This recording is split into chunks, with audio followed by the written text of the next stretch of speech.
फिरोजाबाद जिला में पहुंचे हैं।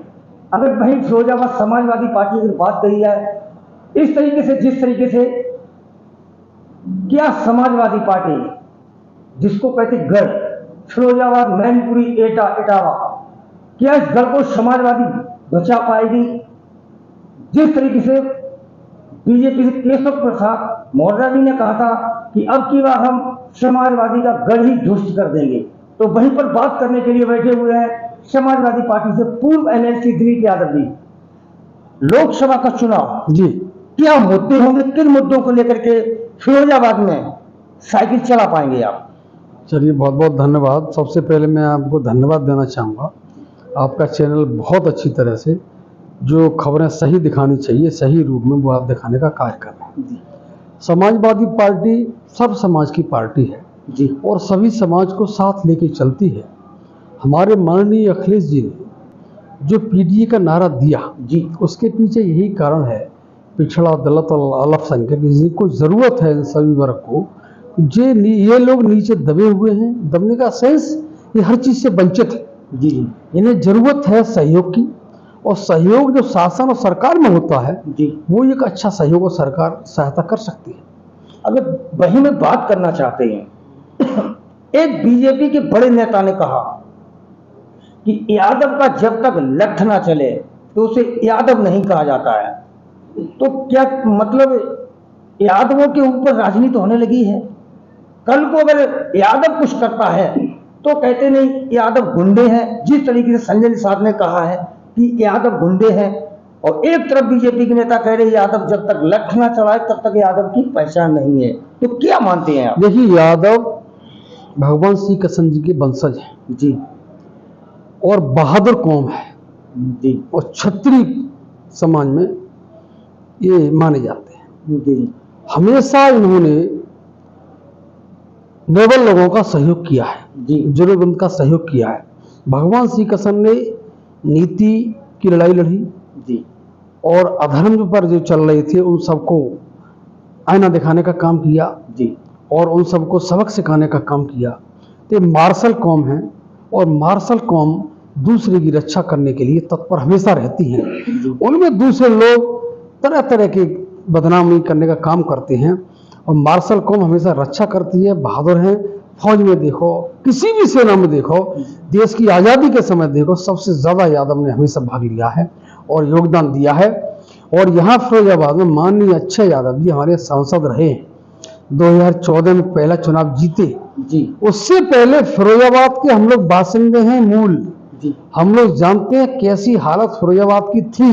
जी, आज फिरोजाबाद की हालत में कितना सुधार है ये लोग नहीं कहना चाहते। भारतीय जनता पार्टी के जो विकास कराया था अक्षय यादव जी ने, माननीय प्रोफेसर साहब ने, उस विकास को अपना विकास बताते हैं। फिरोजाबाद पलायन करने को मजबूर हो रहा था तो जेड़ा झल का पानी 868 करोड़ का माननीय अखिलेश जी ने आकर के घोषणा की, 4 बम्बे निकले, फिरोजाबाद को गंगा मिलना शुरू हो गया। ये लोग नहीं बताना चाहते, नहीं बता।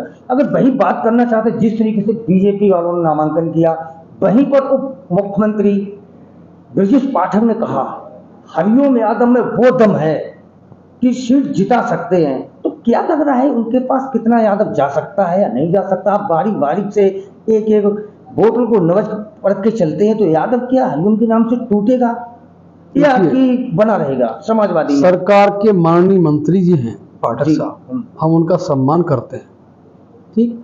और सरकार सबके लिए है, जनता की, जी, जनता की सरकार। जी, जी, उनको इस तरह की घमंड भरी बात नहीं करनी चाहिए। जी, अर्जुन के बाणों में बहुत दम थी, जी, कोई सामना करने को नहीं तैयार होता था। जी, जी, जब भगवान श्री कृष्ण ने कहा अब ये द्वारका नष्ट होने जा रही है जी, और यहाँ हालतें खराब हैं, अर्जुन यहाँ की महिलाओं को, यहाँ के लोगों को लेके चले जाओ, गोपिकाओं को आप जी, मथुरा, वहां से लेके चले तो रास्ते में लूट लिया किन्ने, भील लोगों ने।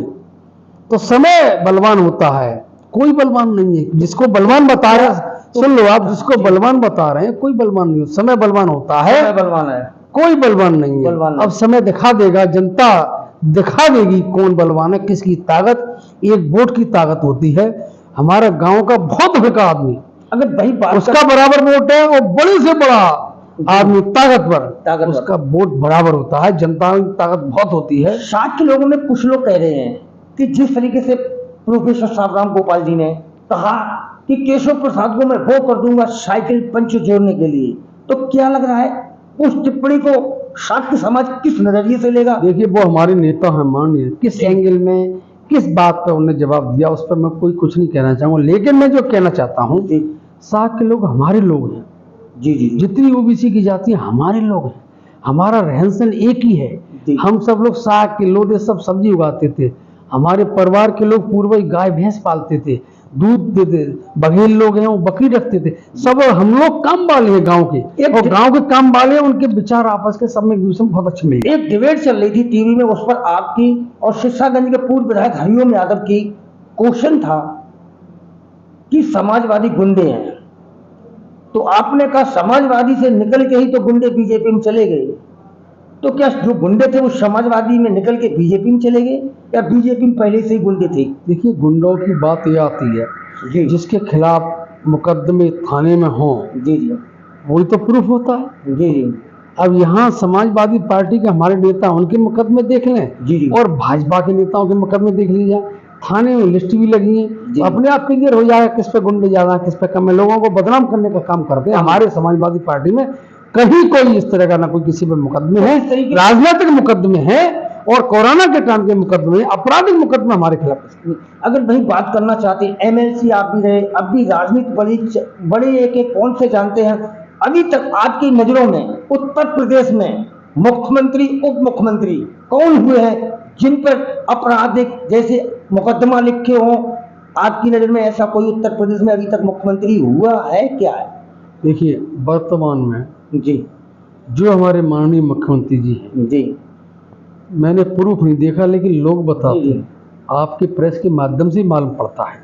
इनके खिलाफ बहुत प्रेस के द्वारा जानकारी मिली है कि जी जी जी, उनके खिलाफ काफी मुकदमे थे। जी, उन्होंने सरकार के बाद वापस कर लिए हैं। जी जी, और ये बड़े नेताओं का सवाल है जी, बहुत ज्यादा, इस पर हमें जानकारी नहीं है, लेकिन जो जानकारी मिली है जी, वो हम आपको ये बता रहे हैं। गरीब काफी मुकदमे थे, इन्हें वापस कर लिए हैं। वही हमारे नेताजी पर कहीं आपराधिक मुकदमे नहीं रहे। नेताजी जब मुख्यमंत्री ने जनता की सेवा करने का काम किया है, तो और में वापस ले लिए सारे वापस ले लिए। समाजवादी पार्टी के कार्यकर्ताओं पर इलेक्शन के टाइम पर मुकदमे लिखे जाते हैं। जिस तरीके से कैबिनेट मंत्री जो मैनपुरी से चुनाव लड़ रहे हैं, उन्होंने कहा जो भी मेरे बीजेपी के कार्यकर्ताओं पर मुकदमे लिखाए गए थे वो मैंने वापस ले लिए। अगर इलेक्शन के टाइम क्या मानते हैं, अगर समाजवादी कार्यकर्ताओं पर मुकदमे लिखे जाते हैं और आपकी केंद्र में सरकार मिली बनती है, तो उन कार्यकर्ताओं को किस तरीके से आप मुकदमों से बचा पाएंगे, कैसे कर पाएंगे? देखिए ध्रुव जी, 1947 में देश आजाद हुआ जी, उस आजादी में किसी एक का सहयोग नहीं था जी, सबका सहयोग था। सबका सही था। अशफाक खान उल्ला का भी सहयोग था, जी जी, सुभाष चंद्र बोस का भी था, जी। चंद्रशेखर आजाद का भी था, सारे लोगों का बहुत सहयोग था। जी, उस समय का इतिहास उठा के देख लिया जाए कि आरएसएस का क्या सहयोग था, क्या सहयोग? आरएसएस के क्या विचार थे उस समय, जी जी, ये अध्ययन करने की जरूरत है। इसके बाद आजाद होने के बाद चुनाव हुए, लोकतंत्र हुआ, प्रजातंत्र। लोकतंत्र में हर व्यक्ति को पूरा अधिकार है अपनी बात कहने का। सरकार चलती है और सरकार गलत कर रही है सही कर रही है, जनता की ये मांग होती है और जनता की आवाज होती है, उसको आईना दिखाए। और प्रेस की ये जिम्मेदारी होती है कि जनता की सही मांग को सही जगह, सही पटल पर, सही समय पर रखें। यदि इनमें से एक स्तंभ भी गड़बड़ होगा तो तानाशाही का रूप माना जाता है, और सरकार तानाशाही के रूप में चल रही है। यदि कोई आवाज उठाता है तो मुकदमे उस पर कायम किए जाते हैं, उन मुकदमों से फिर उस पर लिस्ट बना दी जाती है। ये तानाशाही जनता देख रही, आज दिन तक नहीं चलेगी। 1977 में जो लहर थी, लोग कहते हैं उस तरह की लहर लगती है, हमने तो ध्यान नहीं हो, लोग कहते हैं, लेकिन हम ये कहना चाह रहे हैं, वर्तमान में रुझान झुकाव हमारे लोगों के प्रति बहुत अच्छा है, समाजवादी पार्टी के प्रति बहुत अच्छा है। मुझे लगता है यही की सीट नहीं जीतेंगे, आसपास सब सीटें हम लोग। सर लास्ट क्वेश्चन है, मैनपुरी, बदायूं, कन्नौज, फिरोजाबाद, इन सीटों में सबसे अच्छी कौन प्रत्याशी वोटों से जीतेगा?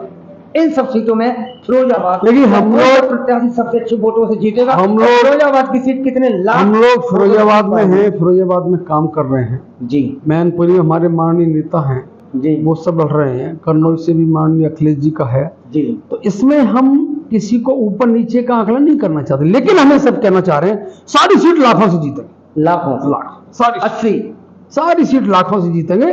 जो हम बता रहे हैं आसपास जहां जहां का हमें ध्यान है, लाखों से जीतेंगे और अच्छी जीतोगे। अच्छी। यहीं पर मैं बात करना चाहते हैं, जिस तरीके से देखा एमएलसी डॉक्टर दिलीप यादव ने बराबरी क्षेत्र की सीटों से नहीं किया जा सकता, लेकिन अच्छी सीटों से जीतेंगे, लाखों वोटों से जीतेंगे। इस तरीके से डॉक्टर दिलीप यादव एमएलसी साहब ने कहा। एसीपी इंडिया ने चैनल से ध्रुव सिंह यादव।